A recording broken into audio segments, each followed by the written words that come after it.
เฮ้ยเพิ่งเริ่มอ่ะเอาใหม่เร็วเอาใหม่อีกรอบหนึ่งกับลงเร็ว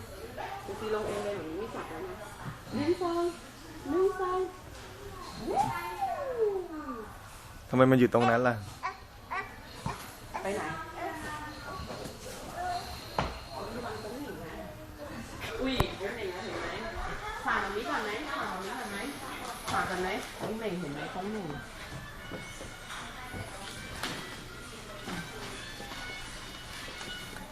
ใช่